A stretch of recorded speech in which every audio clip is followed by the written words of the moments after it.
Well, hello everybody, it's the video blog. I had breakfast this morning, you all know what I ate, oatmeal. I'm getting, my voice is still kind of meh because I'm still kind of like, still a little bit sick, but I am not as bad as I was a few days ago. Well, which, like I said, this was just a mild cold, that's it. Though I never did any testing, which I don't know if I should have done that, but at the same time, it's like, usually from what I've heard, like the biggest symptoms that COVID give you is like a lot of like ache, and I haven't been feeling like that, so it's just a cold, in my opinion. I could be wrong, but I just didn't went testing, so I doubt it was COVID. Sorry, I just swallowed my own like saliva. It's bad. Sorry, I do think about that in the first place, but like, yeah. Anyway, but I'm feeling okay today. So, and again, the thing is, like, when I do the surveys for work, like, it's like, oh, is the symptom caused by something else? Like, yeah, it's like we still can be clear to go to work with a cold, you know. But I don't like going to work when I'm sick, in all honesty, especially when I'm feeling like crap, you know, like, no. I'd rather stay home and rest. But sometimes we don't have that option. We're workers because either we don't get sick days, or we don't have time to take off, or things like that, or we need the money, you know, because like sometimes that's what it comes to. I remember years ago when I was working like in retail at my two jobs, LensCrafter and Home Depot, because they were part-time. If I didn't go and work one job, I would need money later on, so like I had to go and work regardless of whether I was sick or if I was dying, you know. To me, not getting that money could affect me. Now I have protected pay time off, and that's because New York passed a law to give protected pay time off to people, you know. New York State, I'm glad that New York State has a law, honestly. But at the same time, it's like before, employers didn't care, honestly, you know. And it's unfortunate, you know, because when you're sick, I feel like people should stay home, regardless of whether it's a cold or if it's just a cold or the flu, you know. Stay home and go to work. Don't get other people sick. But again, like, I understand that some people may need to keep their money and yada yada, but yeah. Anyway, yesterday I went to my storage unit and was trying to decide to go to my storage unit, which I didn't feel like doing that, but I was like, yeah, I need to start doing this because I'm planning on ditching my storage unit. So I began like moving some stuff from there to my apartment. I need to get another bookcase so that way I can put the books that I'm going to keep in a bookcase. I'm trying to figure out what I'm going to ditch and what I'm going to throw in garbage, you know. I may donate some books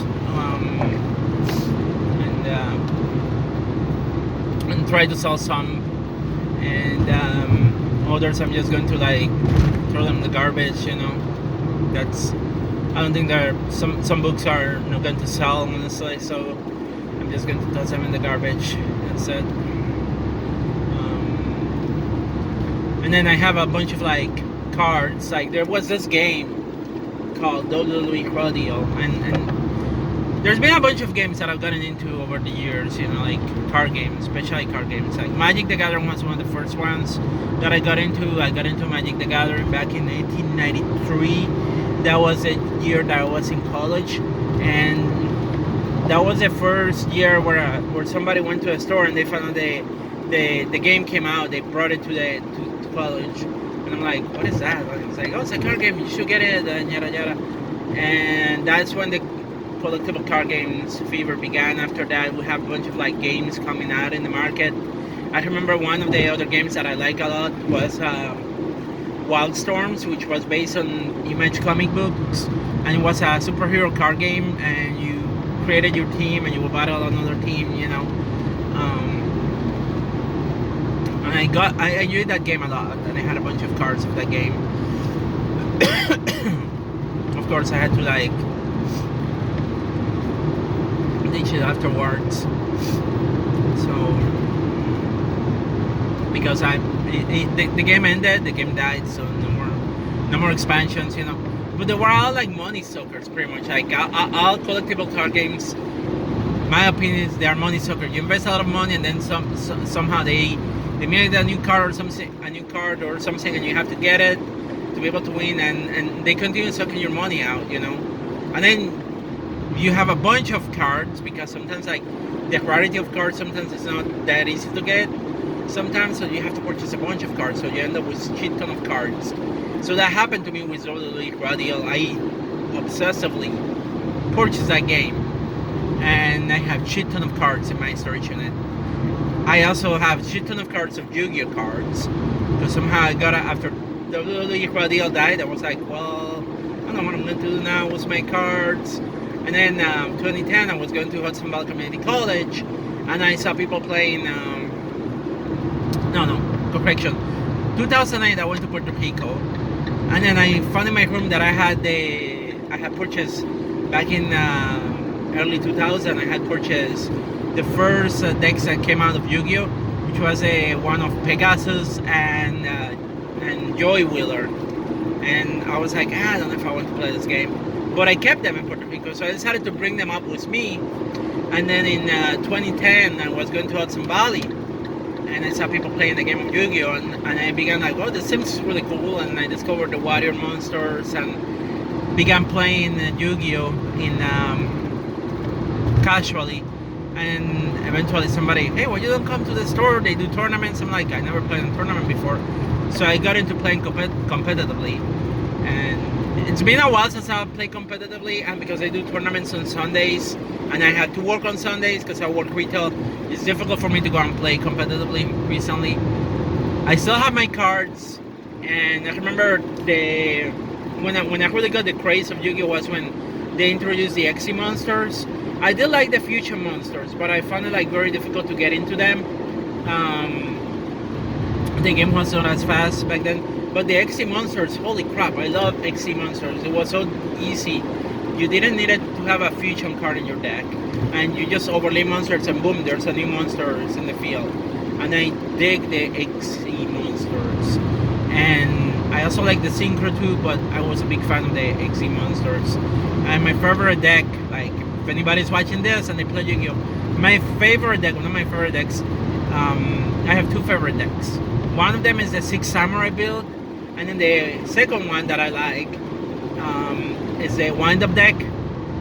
That one is one of my favorites because it's funny. It's like toys that get wind up, and they have an effects that usually is once per turn or one time in the field. No, not once per turn, one time in the field, and after that you no longer had the effect. So then you have to either get the monster out of the field or turn in face down, so that way you can reactivate the effect again. One time when they're face up, so you turn it face down, and then when you put it back up again, you can use the effect again. So I love that deck. It's one of my favorites. And then eventually, recently, I think like 2017 was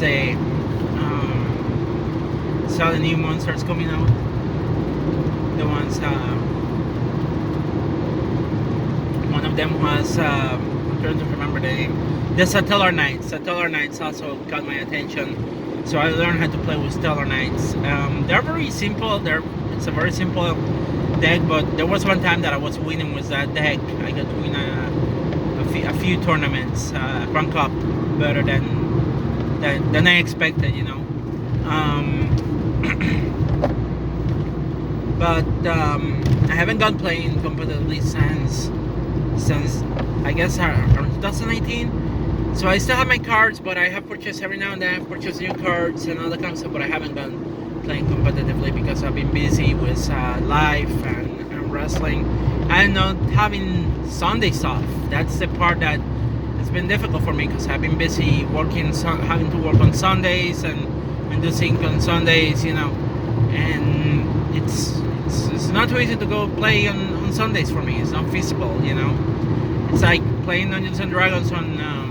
I used to play at the store on the events on forgot the name. The Andy Encounters. That's what they call it. I used to play on Wednesday afternoons at my local game store, and but now with Wednesdays I go to wrestling practice on Wednesday, so I cannot go and play Dungeons and Dragons Encounters. And I love it. Before the pandemic, I was playing a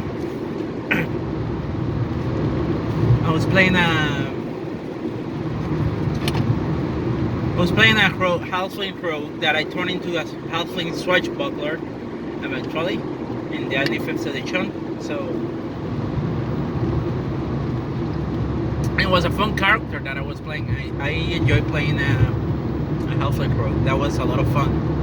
I'm not going to deny it, that was a lot of fun. Now I'm playing online with my friend Sammy.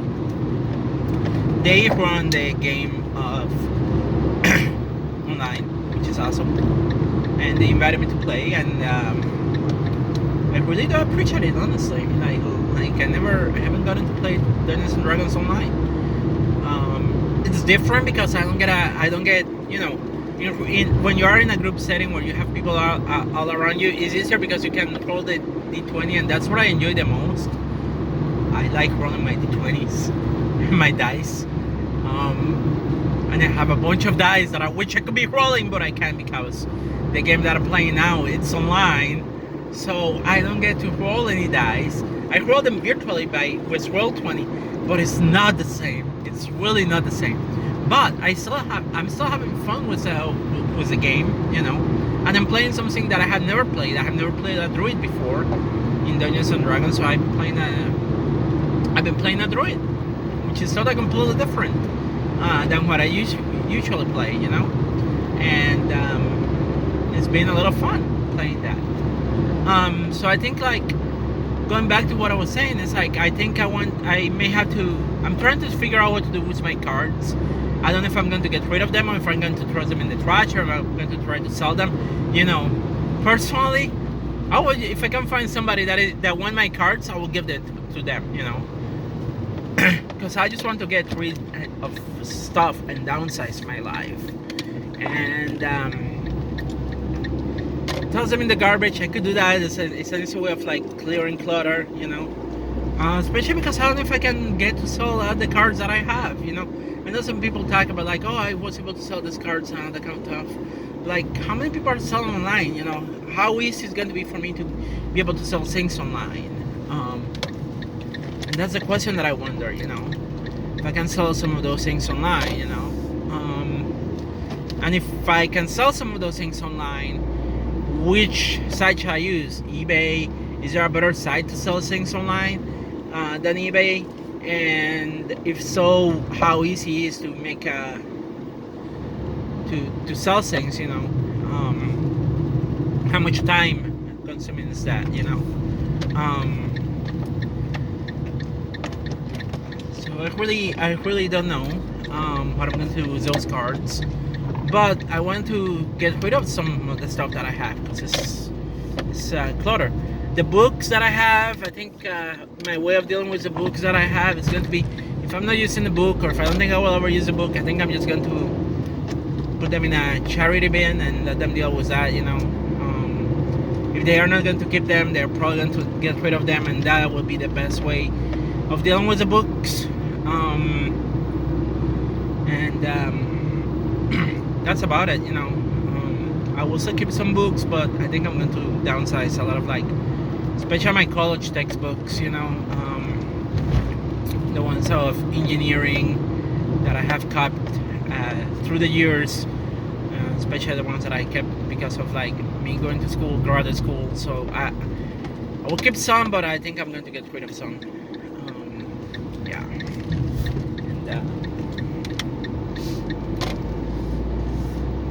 So that's my take. That's what I'm planning on doing, and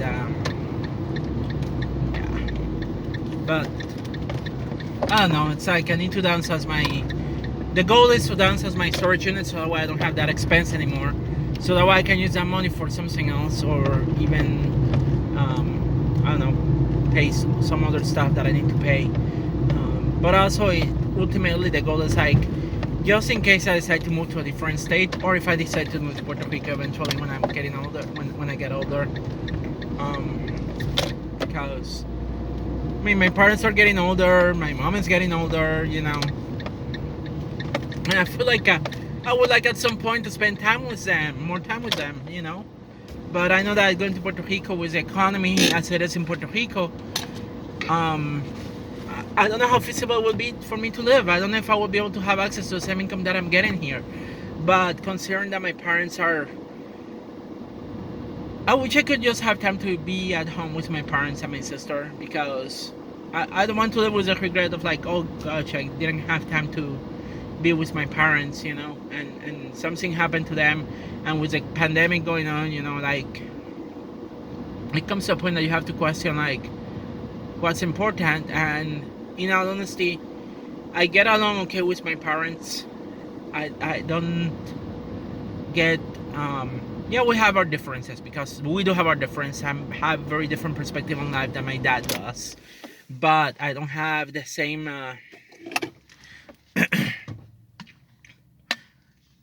we still get along, even though we may get into arguments with certain perspective on life. For example, like trans rights, LGBT rights, religious beliefs. I'm an atheist. My parents are Catholic.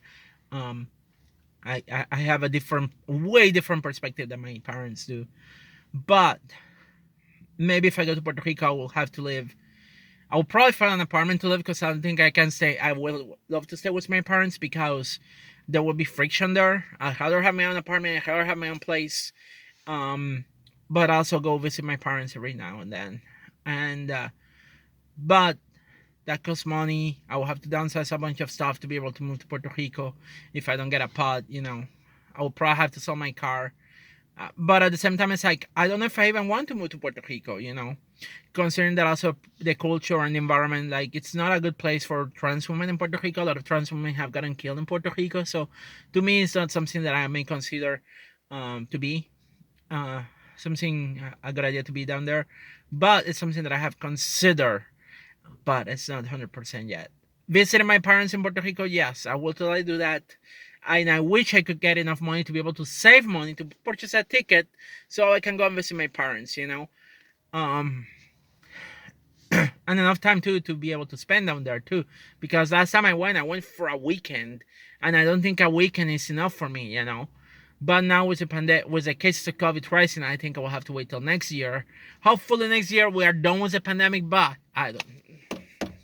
Knock on wood that we can.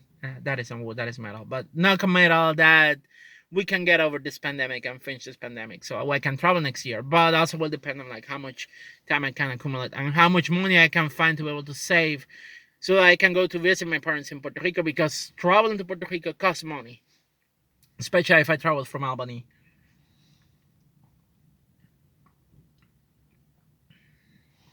So there's a bunch of like things that I have to consider to be able to go to Puerto Rico and visit my parents. And I want to visit my parents because it's been like 7 years since the last time that I went to visit my parents. So it's been a long time. A long time since I visited my parents and since I visited Puerto Rico.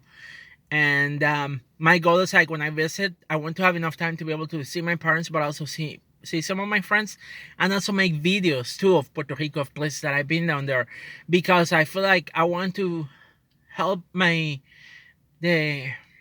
tell my story as it is. But also not only tell my story, but also like help people realize how Puerto Rico is and not how different Puerto Rico is. So yeah, that's why I want to go down there to Puerto Rico. But will I be able to do it? I don't know. For now, I have to go to work. Anyway, peace out, everybody. Stay safe. Wear a mask. Stay safe. Get vaccinated. Mandatory mask. Starting next Monday. So make sure to wear your mask. Again, this is not a political stance. We have cases rising of COVID. We need to stop that.